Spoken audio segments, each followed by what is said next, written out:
नमस्कार, बड़ी खबर में आप सभी का स्वागत है। मैं हूं डॉक्टर प्रभात।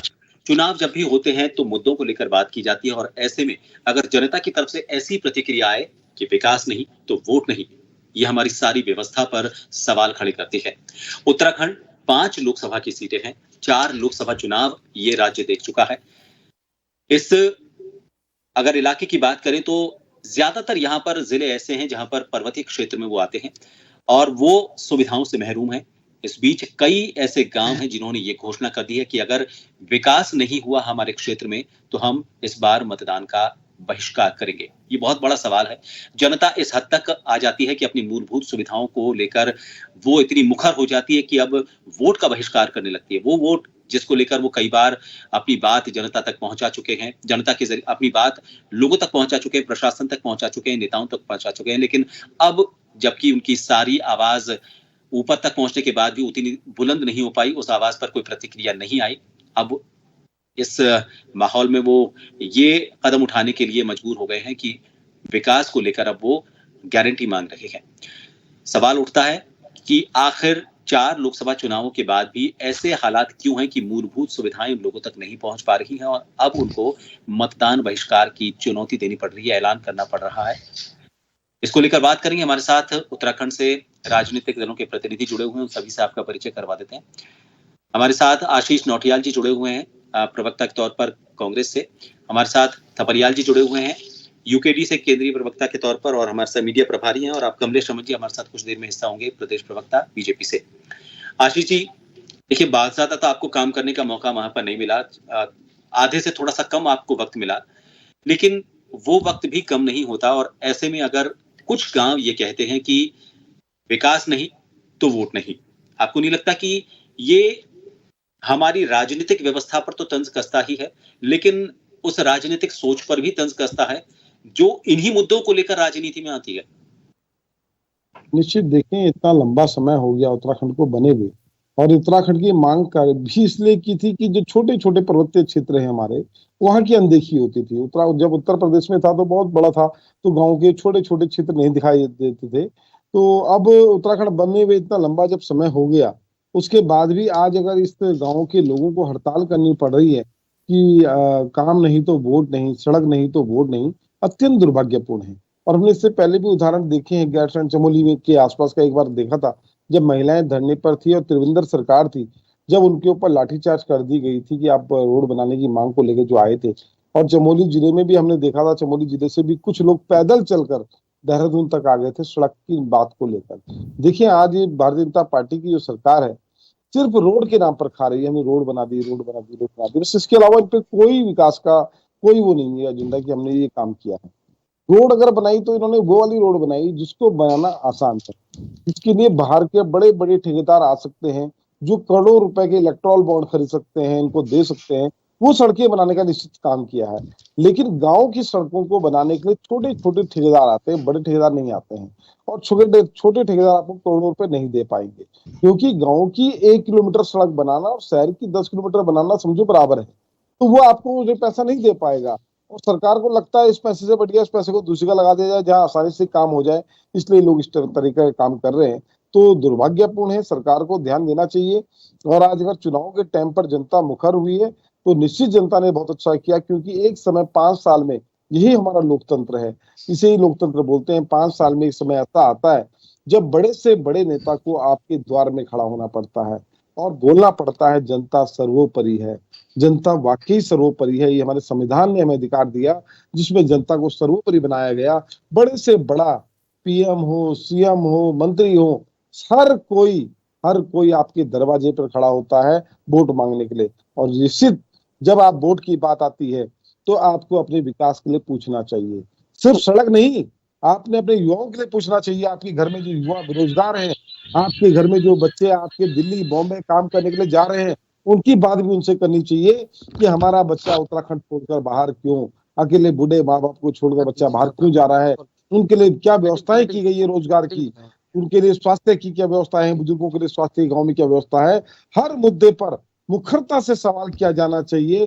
सिर्फ कुछ ही बातों को लेकर धर्म की आड़ में जाकर वोट नहीं देना चाहिए। वोट वहां दो जहां सही हो। जी अनिल जी, आपको क्या कारण नजर आता है, क्योंकि आप उस इलाके में रहते हैं? दो चीजें होती हैं, एक तो होता है राजनीतिक इच्छा शक्ति और दूसरा होता है भौगोलिक परिस्थितियां। मुझे नहीं लगता कि भौगोलिक परिस्थितियां कभी आड़े आती होंगी, क्योंकि हमने ऐसे ऐसे उदाहरण देखे हैं कि अगर मान लीजिए भाई हम अगर दूसरे देशों की बात करें तो तकनीक के आधार पर हम हो सकता है उनसे थोड़ा सा पीछे हो, लेकिन राजनीतिक इच्छा शक्ति कभी उसमें आड़े नहीं आई। आपको नहीं लगता कि भौगोलिक परिस्थितियों का नाम लेकर राजनीतिक इच्छा शक्ति पूरी की जा रही है? नहीं, बिल्कुल सही बात है प्रभात जी।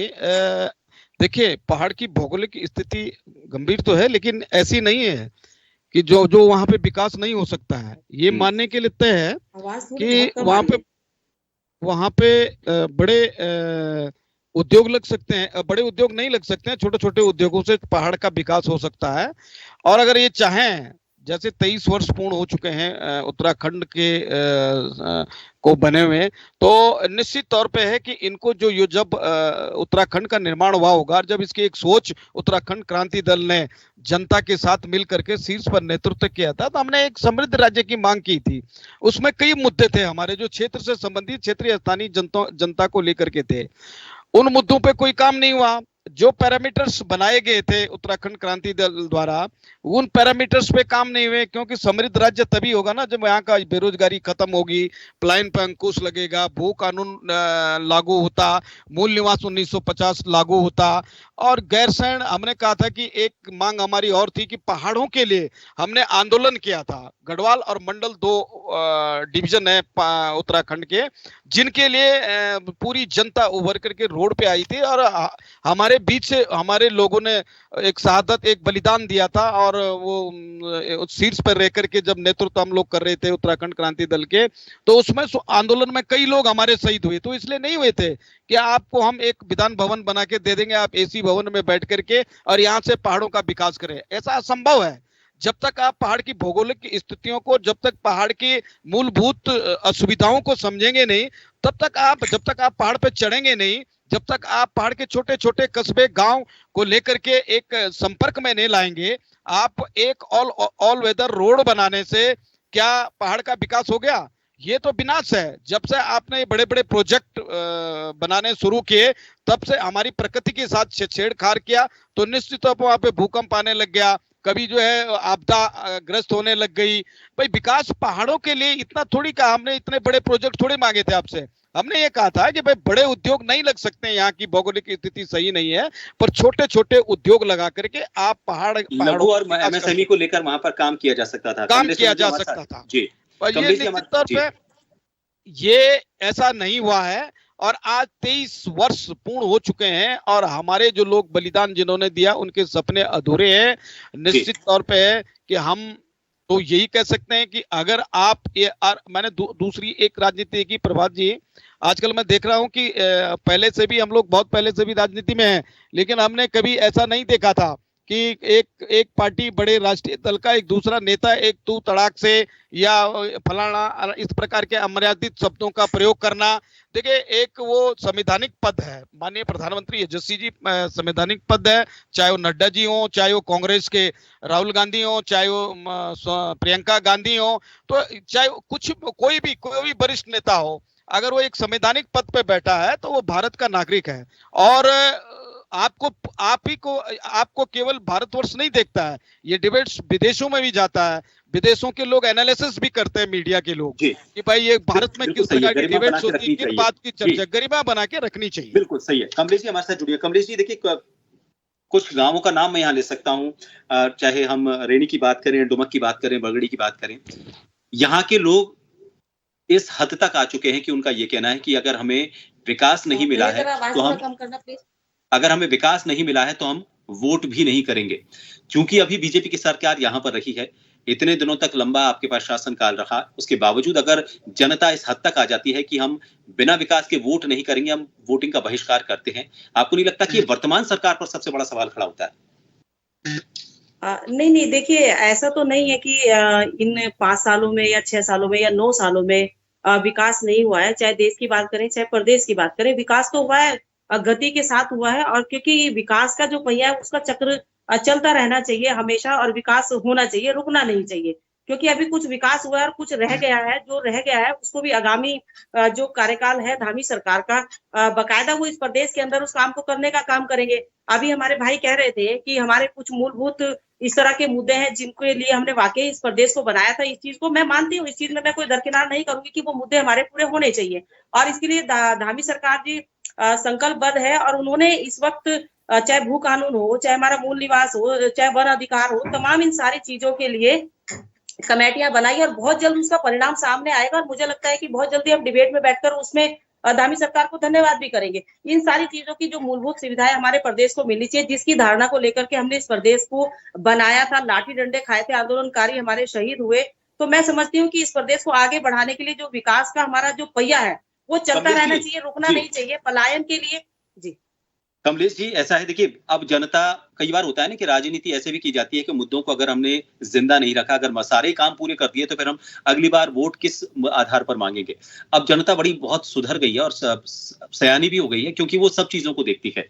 अब जनता ये नहीं देखती कि एक बार मौका दिया, 2 बार मौका दिया, लेकिन तीसरी बार में भी अगर मुद्दे जिंदा है तो उनके पास नोटा का भी एक विकल्प ईवीएम के जरिए संवैधानिक तौर पर उनको मिला हुआ है। लेकिन उसके अलावा जब बिल्कुल ही ऐसे हालात हो जाते हैं कि उनको अब सहन शक्ति उनकी खत्म हो जाती है, 13 में से 9 जिले ऐसे हैं आपके जो पर्वतीय क्षेत्रों में आते हैं, वहां पर सड़क नहीं पहुंचना। सड़क तो सबसे मूलभूत में आता है, इसके लिए कई तरह की योजनाएं हैं, प्रधानमंत्री ग्राम सड़क योजना भी है। इसके अलावा जो लोकल आपकी वहां पर जो एडमिनिस्ट्रेटिव होता है उनके पास भी उसके लिए बजट होता है। इतनी सारे व्यवस्थाओं के बाद इतना बड़ा प्रशासनिक तंत्र होना और सेंट्रल से लेकर अलग अलग कोटा इसके लिए, सड़कों के लिए अलग अलग योजनाएं होना, इतनी योजनाओं के बावजूद अगर सड़क ही ना मिल पाए, सड़क तो सबसे पहले जरूरत है, क्योंकि सड़क पहुंचेगी तो स्वास्थ्य सेवाएं पहुंचेंगी, शिक्षा पहुंचेगी, उद्योग पहुंचेंगे, सब कुछ पहुंचेगी। लेकिन आज भी अगर 23 साल के बाद वहां की जनता इस वजह से वोट नहीं देती, उनके पास सड़क नहीं है, तो मुझे नहीं लगता कि इसके बाद तो कोई सवाल ही नहीं बचता। आप बिल्कुल देखिए, क्योंकि प्रदेश इस समय 23 साल का हो चुका है और इसमें वाकई विकास बहुत आगे बढ़ना भी चाहिए और बढ़ भी रहा है। लेकिन अगर ये कहना कि हमने वहां तक सड़क नहीं पहुंचाई है या बिजली नहीं पहुंचाई है, तो मुझे लगता है कि ये गलत होगा। हमने सड़क भी पहुंचाने का काम किया, बिजली भी पहुंचाने का काम किया, लेकिन फिर भी अगर किसी कारण से कहीं कोई दूरस्थ क्षेत्र में कोई ऐसा गाँव या ऐसा पर्टिकुलर कोई ऐसा क्षेत्र रह गया है, तो उसमें भी संकल्पबद्ध है धामी सरकार सड़क पहुंचाने के लिए, बिजली पहुंचाने के लिए, पानी पहुंचाने के लिए, तमाम वो सारी सुविधाएं देने के लिए जो एक जनमानस का अधिकार है जो हमें वोट देने का काम करता है, तो हमारा भी कर्तव्य बनता है कि हम उसके लिए 5 साल सेवा करें, उसके लिए काम करें, विकास को आगे बढ़ाएं, शिक्षा को आगे बढ़ाएं, स्वास्थ्य को आगे बढ़ाने का काम करें, क्योंकि हमारी जो मूलभूत सुविधाएं हैं इस प्रदेश की, जिसके लिए हमने इस प्रदेश को मांगा था, मुझे लगता है कि आगे वो निरंतर चलने वाली हमारी गतिविधियां हैं जिनको चलना चाहिए। और जो धामी सरकार इस वक्त काम कर रही है वो प्रदेश के जनमानस के लिए करी, चाहे उसमें पलायन रोकने की बात हो, इन्वेस्टर समिट के जरिए जो हमारे युवाओं को आगे बढ़ाने की बात हुई है यहाँ पर। तो मुझे लगता है कि अगर हम लोग डिबेट में यहाँ पर बैठे हैं और जो हमारे पहाड़ी क्षेत्र से जो हमारे भाई लोग आते हैं, चाहे यूकेडी हो, तो तमाम जो अन्य दल हैं, जो लोग वहां के नेता हैं, उनको पलायन करके नीचे सीधा नहीं आना चाहिए, उनको पहाड़ों में ही रहना चाहिए, क्योंकि पलायन पहले मुझे रोकना पड़ेगा ना, पहले मेरे से शुरू होगा ना पलायन को रोकने का मतलब। अगर यहाँ पर बैठे यूकेडी के भाई कह रहे हैं तो पलायन सबसे पहले इनको रोकना होगा, इनको उस गाँव में जाना होगा, वहां रहना चाहिए, वहां निवास करना चाहिए, बच्चों को वहां शिक्षा दिलानी होगी, क्योंकि हर व्यक्ति ये चाहता है कि मेरे बच्चों को अच्छी शिक्षा मिले, अच्छा स्वास्थ्य मिले, अच्छी जगह रहने को मिले, साफ सफाई मिले, स्वच्छता मिले, तमाम वो ऐसी सारी चीजें जो गांव में मिल सकती थी और मिल सकती है इस वक्त। लेकिन अगर पलायन रुक रहा है तो सोचनीय विषय सबके लिए है। लेकिन अगर हम पलायन की बात करते हैं तो धामी सरकार इस वक्त पलायन को लेकर के बिल्कुल संजीदा है, मूल निवास को लेकर के संजीदा है, बिल्कुल गंभीर है, भू कानून को लेकर के, वन अधिकार को लेकर के, तमाम वो मूलभूत सुविधाएं जो इस प्रदेश के हर व्यक्ति को मिलनी चाहिए, हर महिला को, हर पुरुष को, हर युवा साथी को मिलनी चाहिए, उन सुविधाओं के लिए सरकार जितना काम कर सकती है वो कर रही है। और जो बच गया है, मैंने कहा जो बच गया है, चाहे वो थोड़ा सा भी बचा है, उसको करने के लिए सरकार बिल्कुल घर घर तक जाने का काम करेगी। अगर किसी गांव में ये बहिष्कार हो रहा है कि वोट नहीं देंगे, तो सरकार के जो हमारे लोग हैं, जो हमारे कार्यकर्ता हैं, जो हमारे क्षेत्रीय नेता है, वो वहां जाकर के उन्हें बात करने का काम करें कि अगर किसी कारण से किसी भूलवश कोई काम छूट गया है तो उस काम को हम इस चुनाव के बाद अच्छी बात है पूर्ण करने का काम करेंगे। पर कहीं ना कहीं हो जाते, कोई ना कोई त्रुटि रह जाती, इसमें कोई संशय नहीं है। और मुझे ये कहते हुए भी कोई गुरेज नहीं है कि देखिए जो, क्योंकि विकास है ये, और हर काम कोई पूरा नहीं हो सकता, पूर्ण तरीके से नहीं हो सकता, उसका वो चलता हुआ जो पहिया है वो हमेशा निरंतर चलता रहता है। किसी की सरकार, आज धामी जी की सरकार है तो जवाबदेही है। बाकी हम जो सरकार का कर्तव्य है कि हम वहां तक बिजली पहुंचाए, पानी पहुंचाए, सड़क पहुंचाए, तमाम वो सुविधाएं पहुंचाए जिसके लिए हमारे को वोट मिलने का काम होता है, जिसमें हमें अब 19 तारीख को फिर हमारे वोट देने जा रहे हैं। तो मुझे लगता है कि हम लोग उनके दरवाजे पे जाएंगे। अगर कोई ऐसा कोई निवेदन करेंगे कि आप चुनाव का बहिष्कार ना करें, बल्कि जो उनका काम रुक गया उसके बारे में कर सके सरकार। लेकिन आरोप लगाना ये गलत है। अगर विपक्ष ये आरोप लगाता है कि सरकार ने इतने दिनों में काम नहीं किया, क्योंकि पहले भी यहाँ कांग्रेस की सरकार भी रही है, यूकेडी कमलेश जी विपक्ष ने कोई आरोप नहीं लगाया। मैं कहना चाह रहा हूँ कि किसी तरह का कोई आरोप नहीं लगाया। सरकारों इनके नेता भी आ रहे हैं, कमलेश जी विपक्ष का आरोप नहीं है, मैं ये कह रहा हूँ। लेकिन आज धामी जी की सरकार यहाँ अगर अच्छा काम कर रही है तो आज इनको पहाड़ों की याद आ रही है। कमलेश जी विपक्ष का आरोप नहीं है, इन्हीं का बनता है कि पहाड़ में जाए, अपने आवाज नहीं, विपक्ष ने किसी तरह के कोई आरोप नहीं लगाए, विपक्ष ने किसी तरह के कोई आरोप नहीं लगाए। ये तो लोगों की बात है। विपक्ष आरोप लगाता है तो उसको सियासत कह सकते थे, लेकिन अगर जनता ये बात को कह रही है तो ये वास्तव में आपको समझना चाहिए जनता की बात है। खैर आपने कहा लोगों तक जाना चाहिए और बिल्कुल जाना भी चाहिए। आशीष जी सरकार को इस बात बिल्कुल जाना चाहिए, मैं मानता हूँ इस बात को, बिल्कुल जाना चाहिए। जी आशीष जी, आपको नहीं लगता कि एक पलायन एक बहुत छोटा विषय नहीं है, या फिर सड़क नहीं पहुंचना या रोजगार नहीं पहुंचना एक छोटा, उसके बच्चों को बाग उठाकर ले जा रहे हैं, वो गाय भैंस पालने की कोशिश करता है तो बाग अच्छा ये घटना अभी हो रही होगी, जिनको निश्चित सबसे ज्यादा अभी हो रही है। देहरादून के अंदर बाग आ गया मैडम, आपको पता होना चाहिए। देहरादून में, रायपुर, इधर हमारे सारे समुद्र से बालावाड़ा, इन जगहों में बाग आ गया। तो और आप कह रहे हैं कि बताएं उन्हें गाँव में, यहाँ तो शहर छोड़ने की बात हो गई। आप लोग एक बाग नहीं पकड़ सकते और बात कर रहे हैं कि इतनी बड़ी कि हम तो बड़ी अर्थव्यवस्था गुरु बन गए। किसे बोलते हैं विश्वगुरु? इसको विश्वगुरु बोलते हैं। जो शहरों के अंदर बाघ को नहीं, एक बाघ को कंट्रोल नहीं कर सकते हम। क्या कर रही है हमारी वन निगम की टीम? इन लोगों ने जानबूझ के लोगों के अंदर दहशत पैदा करने के लिए काम कराया, क्योंकि आज ये बात नहीं कहेंगे महंगाई होगी, हम कहेंगे मैं बाघ से बचाओ। इन्होंने बाघ छोड़ दिए, इन्होंने जंगली जानवर छोड़ दिए। गाँव के अंदर कोई खेती नहीं हो रही है, क्यों रहेगा कोई गाँव में? और अभी मैडम बता रही थी कि भारतीय जनता पार्टी तो लगातार विकास करे जा रही है। किसको बोलते हैं विकास? इसको कि आप 410 रुपए का सिलेंडर 1100 रुपए करते हैं, तो विकास है। कांग्रेस की सरकार थी, 60-65 रुपए का पेट्रोल आप 100 रुपए करने का काम करते हैं, उसको आप विकास कहते हैं। 65 रुपए का, 65 रुपए जो रुपया था डॉलर के मुकाबले, आपने उसको 81 रुपए कर दिया, इसे विकास बोलते हैं? क्या परिभाषा है विकास की? बिल्कुल आशीष जी, मैं लौटूंगा समय थोड़ा सा आपके खाते में हजारों रुपए जमा हो गया। मैं अनिल जी को बात करना चाहूंगा, समय कम रहा है, समय थोड़ा सा समझना पड़ेगा आपको भी। ये आरोप लगाने से पहले हाँ, 3 विकास के ऊपर भी विकास उठेगी। इसका जिस नाम विकास है की क्या? आप बात करते हैं, क्या आपने तो विकास खुद का हो विकास सकता किया, मैं- प्रदेश का विकास नहीं जनता का किया। होना चाहिए। आपने तो विकास पूर्व जनता का मुख्यमंत्री होना कहते चाहिए, हैं आप आंखें समझ बंद नहीं कर रहे। लो, प्रदेश को क्या लूट लो, ये देश को विकास किसोड़ था जा आपका। रहे हैं? चलिए आप मैं भ्रष्टाचार मैं में आकर कर मैं आप लोगे, दोनों ये को क्या रोकना ये चाहूंगा। विकास था मैं आपका। आप दोनों को रोकना चाहूंगा, आप समय भी थोड़ा सा कम पलायन बचा कर है। जाते मैं हो आप दोनों को पड़ोसी, रोकना ये चाहूंगा। विकास है अनिल आपका। जी, विकास अनिल जी, करते? अनिल जी, कमलेश जी, क्या मैं है आपको विकास? अनिल जी 1 मिनट रुकिए। अनिल जी मैं 1 मिनट रुकना चाहूंगा क्योंकि थोड़ा सा समय भी कम बचा है, ताकि मेरे कुछ और क्वेश्चंस भी हैं। अनिल जी, ये तो तब हालात है जब महिलाओं को अभी भी, आप तो खैर उस इलाके के हैं, आप ज्यादा नजदीक से समझते होंगे उन महिलाओं की पीड़ा को। पुरुष भी नहीं है कोई, और महिलाएं अगर कोई बीमार पड़ जाती हैं तो उनको कंधों पर डोली बनाकर लेकर जाना पड़ता है। वो डोली जो दुल्हन के काम आती थी, आजकल वो डोली मरीजों को ले जाने के लिए काम आ रही है, क्योंकि सड़कें नहीं है तो एम्बुलेंस नहीं पहुंच पा रही है यहाँ पे। 2021 में जो आपदा आई थी, उसके बाद जो सड़कें टूटी थी, जो संपर्क कटा था उन गांवों का, वो संपर्क अभी तक नहीं जुड़ पाया है मुख्यालय से। अनिल बिल्कुल जी, सही बात है, बिल्कुल सही बात है। ये सत्य है। अभी दसोनी जी कह रही थी मुझे कि आप क्षेत्रीय दल के नेता हैं तो आपको गांव में, मैं तो गांव में ही हूँ, मैं तो यहीं रहता हूँ, हर समय क्षेत्रीय दल की समस्याओं को क्षेत्रीय लोगों की समस्याओं को समझता हूँ, और जो हमसे बन पाता है वो करता। आपकी तो सरकार है, आपने हर घर जल दे, हर घर नल, हर घर जल चला, नल न तो लगा दिए, जल खत्म है। नहीं, आपने जल भी बिजली है के वहां पर पोल अनिल खड़े जी, कर जल भी दिए। है, ऐसी अब बात नहीं है देखिए, कि जल नहीं है। मैंने बोला, आपको सुना ध्यान से, मेरे पास समय कम। और हाँ। उसके बाद हर जल हर घर, ये वाला वो था। दूसरा ये कह रहे हैं कि हमने राष्ट्रीय राजमार्ग से सभी गांवों को जोड़ दिया है। अभी इतने गांव हैं जिन गांव से, अभी आपने कहा ना पगडंडी बोलते हैं हमारे यहाँ, वहां से उन महिलाओं को अगर किसी को प्रसव होना है या प्रसूति वाला वो है तो उनको लेकर के, और 4 आदमी उसको लेकर हॉस्पिटल पहुंचाते हैं। जब वहां पे हॉस्पिटल की सुविधा नहीं, 23 वर्ष हो गया, हमने क्षेत्रीय दल में लड़ाई अनिल जी, आंदोलन किस विकास लिए किया एक था? चलने वाला हमने पहिया इसलिए है किया था जो ना कि हमें हमेशा पहाड़ में निरंतर सुख, चलता ही हमारे रहेगा। हुकूक ऐसा मकूक नहीं की है कि लड़ाई विकास दें, रुक जाएगा, हमें विकास सुख हमेशा सुविधाएं चलता दें। रहेगा, विकास अभी की कोई भी जरूरतें भी सुख बनती सुविधाएं रहेंगी। नहीं है। हर आपने रोज एक बीच नई में क्या जरूरतें होगा? होती हैं, जिस तरह से मैं ले घर में लेता हूँ। जरूरतें होती मैं हैं, उसी कमलेश जी तरीके से से आपका प्रदेश सवाल में ले भी लेता हूँ। होती है। आशीष जी, अनिल जी, मैं कमलेश जी से आपका सवाल ले लेता हूँ, साथ में एक मेरा सवाल और नहीं, जोड़ूंगा। कोई भी समय इस कम है। प्रकार की सुख सुविधाओं मैं या ले रहा हूँ आपका मूलभूत सवाल। सुविधाओं पे काम नहीं मैं हुआ है, जी मैं ले रहा जिसपे हूँ। ये अनिल जी आपका चैलेंज करें। सवाल, अनिल जी मैं आपका सवाल ले रहा हूँ कमलेश जी से आपका सवाल ले रहा हूँ, और मेरे एक सवाल और ऐड करता हूँ, चूंकि 2 मिनट का समय बचा है प्रोग्राम को वाइंड अप करने के लिए। कमलेश जी आपसे सवाल है, ऐसा नहीं है कि केंद्र में जो नेता है, या केंद्र में जो मंत्रिमंडल बैठा हुआ है, या केंद्र में जो टीम बैठी हुई है, वहां पर उत्तराखंड से कोई बड़े नेता नहीं गए हों। प्रतिनिधित्व किया है केंद्र में, उन्होंने अपनी बड़ी जिम्मेदारी निभाई है उत्तराखंड के बड़े नेताओं ने। उसके बावजूद अगर इस तरह के हालात हैं, क्योंकि केंद्र में भी सरकार, डबल इंजन की सरकार की बात करते हैं ना, तो डबल इंजन की सरकार है। केंद्र को अच्छे नेता मिले हैं उत्तराखंड से, उन्होंने नेतृत्व किया है, संसद में अपनी जगह बनाई है। उसके बावजूद अगर इन समस्याओं को लेकर लोगों को बहिष्कार करने के लिए उतारू होना पड़ता है, तो फिर गलत कहाँ है लोग? नहीं, मैंने कहा देखिए, विकास एक ऐसा पहिया है जो हमेशा चलता रहेगा, कभी काम नहीं रुकेगा, कभी भी कोई काम नहीं रुकना चाहिए। और जिस तरह से घर की जरूरतें, हमारी हर रोज एक नई जरूरतें निकलती है, उसी तरीके से प्रदेश का विकास भी है, उसी तरीके से प्रदेश का विकास भी है। और अगर कोई गाँव छूटा है, मैं बताता हूँ, मेरे को अपनी पूरी बात का जवाब दे दीजिए।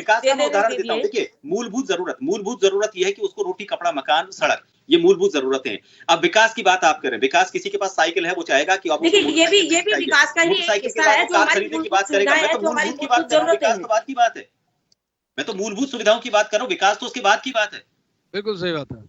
देखिए, मूलभूत सुविधाएं क्या है? मूलभूत सुविधाओं की जरूरत के हिसाब से ही इस प्रदेश को बनाया गया था। ऐसा नहीं है कि मूलभूत सुविधाएं प्रदेश के अंदर नहीं पहुंच रही है। क्या राशन ऊपर पहाड़ों में नहीं पहुंच रहा है? क्या पानी ऊपर पहाड़ों में नहीं पहुंच रहा है? क्या बिजली ऊपर नहीं पहुंच रही है? क्या सड़क ऊपर तक नहीं बन रही है? तमाम वो सारी चीजें तो बन रही है, लेकिन फिर भी अगर उसके बावजूद भी, मैंने कहा कि उसके बावजूद भी अगर कोई चीज, कोई गांव, कोई क्षेत्र ऐसा छूटता है, तो हमारा कर्तव्य, सरकार का कर्तव्य बनता है कि हम उस घर तक पहुंचे, उस घर तक कनेक्टिविटी दें सड़क की, उस घर तक बिजली दे, उस घर तक पानी पहुंचाने का काम करे, राशन पहुंचाने का काम करे, शिक्षा पहुंचाने का काम करे, स्वास्थ्य पहुंचाने का काम करे। हमारा आज के डिबेट का मकसद भी यही था कमलेश जी, और आप सभी जो साथी यहाँ पर बैठे हुए हैं अलग अलग राजनीतिक दलों से, हमारा मकसद आज इस डिबेट का यही था। देखिए, अभी वक्त है लोगों को इसके लिए जागरूक किया जाए कि अगर वो मतदान करेंगे तो वो अपने हक की बात कहने के लिए उस व्यक्ति को चुनकर ले आ पाएंगे जो उनकी जरूरतों को पूरा करे। हमारा मकसद यही था कि उन मूलभूत सुविधाओं को लेकर उनकी आवाज हमारे जरिए कम से कम राजनेताओं तक तो पहुंचे। अगर राजनेता उन तक नहीं पहुंच रहे, मीडिया के जरिए पहुंच जाए, और हम ये कोशिश जारी रखेंगे। हमारा भी यही मकसद है। हम लोगों से भी यही अपील करते हैं कि मतदान का बहिष्कार ना करें। एक आपके पास ऐसा हक है जिससे आप 5 साल तक अपनी बातों को पूरा करने के लिए लोगों तक अपनी पहुंच बना सकते हैं। अपनी बात आप अपनी वोट के जरिए अपनी बात को सामने रखिए। नोटा का आपके पास विकल्प है, और भी कई संवैधानिक आपको अधिकार मिले, वो उन अधिकारों का इस्तेमाल करें, लेकिन मतदान का बहिष्कार ना करें। लेकिन राजनीतिक दलों को भी सोचना होगा कि अब विकास की बात तो उससे आगे की बात है, पहले जरूरत मूलभूत सुविधाओं की है। अगर मूलभूत सुविधाएं अगर किसी को नहीं मिल पा रही है, तो ये सवाल सिर्फ और सिर्फ राजनीतिक दलों पर, उनकी इच्छा शक्ति पर उठता है। बहुत बहुत शुक्रिया आप सभी का हमारे साथ बड़ी खबर में जुड़ने के लिए। नमस्कार।